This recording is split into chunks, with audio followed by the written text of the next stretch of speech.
안녕하세요. 달빛 수학교실에 오신 것을 환영합니다. 반가. 오늘은 경우의 수를 구할 때 사용하는 합의 법칙에 대해 공부해 보도록 하겠습니다. 자, 그럼 용어 정리부터 해볼까요? 갑시다. Let's go! 어떤 실험이나 관찰에 의해 나타나는 결과를 사건이라고 합니다.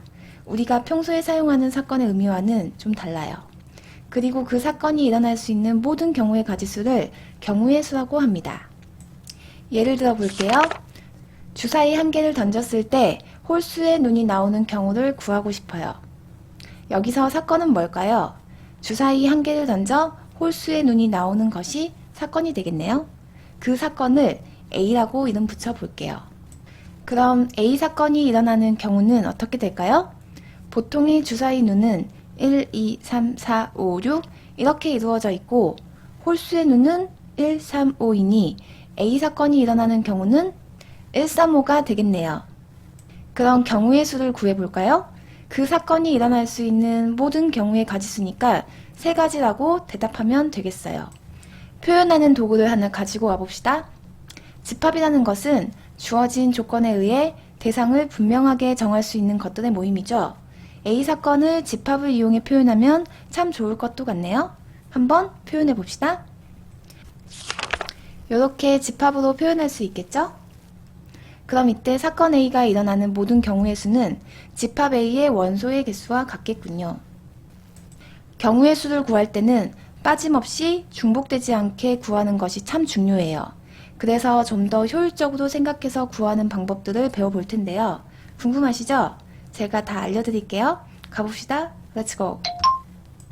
위의 주사위 문제처럼 한 개의 사건에 대한 경우의 수를 구할 때는 별로 어렵지 않은 것 같아요. 그런데 사건 두 개를 두고 생각해봐야 할 때는 조금 복잡할 것도 같네요. 무슨 말이냐고요? 예제를 통해 이해해보도록 합시다. 오늘은 쌤이 남친을 만나러 가는 날이에요. 예쁘게 보여야겠죠? 저기 블라우스가 보이네요? 가끔은 여자여자하게 보이고도 싶어요. 그런데 또 이런 날엔 후드티를 입어 좀 더 새끈하게 보여도 괜찮을 것 같은데요? 자, 오늘의 예제 1번입니다. SH의 옷장에는 블라우스 3종류와 후드티 4종류가 있어요. 블라우스 또는 후드티 중에서 하나를 택해 입고 나가는 방법의 수는 몇 가지일까요? 자, 한번 풀어봅시다. 블라우스는 3종류가 있고 후드티는 4종류가 있으니 쌤이 윗도리를 선택할 수 있는 방법의 수는 총 7가지가 되겠네요. 방금 어떻게 구했어요? 2를 더했죠? 맞아요. 그렇게 더하면 돼요. 우리는 이걸 합의 법칙이라고 불러준답니다. 그럼 정확하게 합의 법칙에 대해 알아봅시다.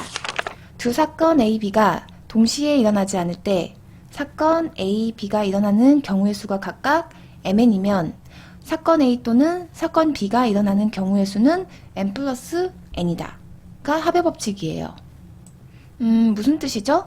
천천히 다시 한번 음미해봐요. 두 사건 A, B가 동시에 일어나지 않을 때라고 했어요. 사건이 2개 이상인 경우에 쓰면 되겠군요. 그리고 동시에 사건 A, B가 동시에 일어난다는 건 무슨 뜻일까요? 예를 통해 이해해 보도록 합시다.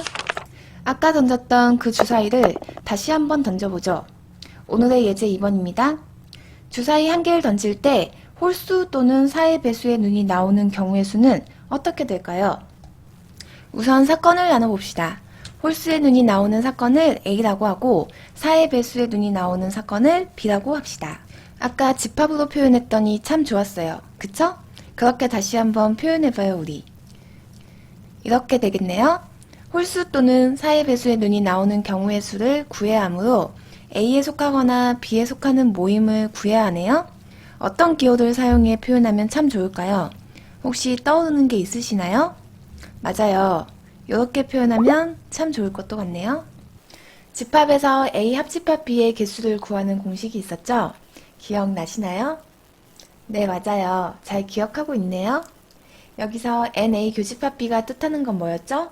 네, A에도 포함되고 B에도 포함되는 원소의 개수였죠? 그러니까 동시에 포함되는 원소라는 뜻이에요. 아, 합의 법칙이란 사건들이 동시에 일어나지 않을 경우 각각의 사건의 원소의 개수를 그냥 더하라는 것을 말하는군요. 이 경우에는 A에도 포함되고 B에도 포함되는 원소가 없죠. 이럴 때 우리는 사건 A와 B가 동시에 일어나는 경우가 없다고 말해줘요. 아, 알겠네요. 동시에 일어나는 경우라는 것은 두 사건에 같은 원소가 들어있다는 의미였군요. 자, 그럼 한번 문제를 풀어볼까요?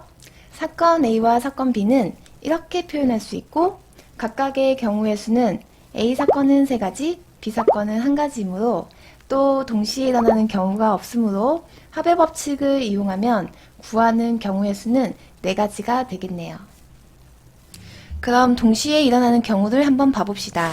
같은 주사위를 또 던져봅시다. 자, 예제 2-2번입니다. 홀수 또는 3의 배수의 눈이 나오는 경우의 수는 어떻게 될까요?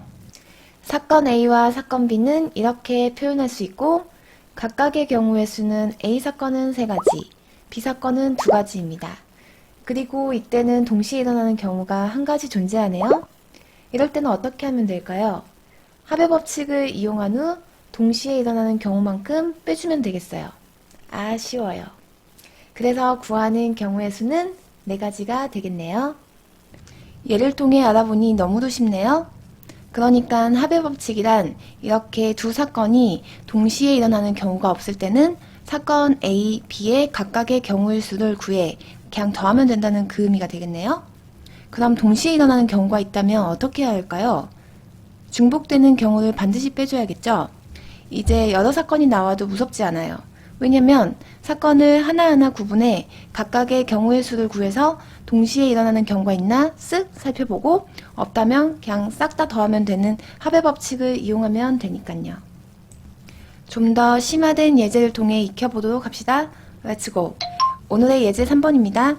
양의 정수 xy에 대해서 x 플러스 y가 4보다 작거나 같다를 만족시키는 순서상 xy의 개수를 구하시오 라는 문제예요. 우선 문제를 만나면 조건을 잘 살펴야겠지요? 갑시다. xy는 양의 정수, 즉 자연수에서만 생각해야 하는군요. 그럼 사건을 한번 구분해 볼까요? 저는 두 자연수를 더해서 4보다 작거나 같은 경우를 기준으로 잡을래요. 자연수 2개를 더해서 1은 될 수 없겠죠? 2는 가능해요. 3도 가능하고 4도 가능하군요. 사건이 3개나 생겼어요. 그럼 이제 동시에 일어나는 경우가 있는지 한번 살펴볼게요. 더해서 2가 되면서 3이 되면서 4가 되는 그런 어메이징한 경우는 안타깝게도 없는 것 같아요. 즉 동시에 일어나는 경우가 없어요. 아, 그럼 각각의 사건에 대한 경우수를 구한 다음에 싹 다 더하는 합의 법칙을 이용하면 너무도 문제가 쉽게 해결이 되겠군요. 이제 두렵지 않아요. 여기서 한 가지 팁! 기준을 잡고 사건을 쪼갤 때 동시에 일어나지 않게 쪼개는 방법이 참 똘똘한 방법이겠어요. 맞죠? 자, 그럼 한번 구해봅시다. 더해서 2가 되는 경우는 1,1 한 가지가 되겠고 더해서 3이 나오는 경우는 1,2, 2,1 이렇게 2가지가 되겠고 더해서 4가 나오는 경우는 1,3, 2,2, 3,1 이렇게 3가지가 되겠네요. 이렇게 사건을 3개로 쪼개 각각의 경우수를 구해놨어요. 이제 어떻게 하면 되죠?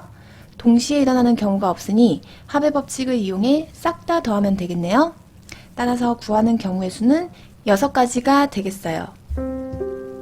자, 오늘은 합의 법칙에 대해 알아봤어요. 이해가 잘 되셨나요? 다음 시간에는 합의 법칙의 짝꿍인 곱의 법칙에 대해 공부해 보도록 하겠습니다. 합의 법칙과 곱의 법칙을 잘만 구별할 줄 알게 되면 다른 단원의 문제를 풀 때도 이 생각을 응용할 수 있답니다. 꼭 익혀야 하는 부분이니 열심히 공부해서 꼭 자기의 것으로 만들기 바래요. 그럼 우리 다음에 또 만나요. 빠이!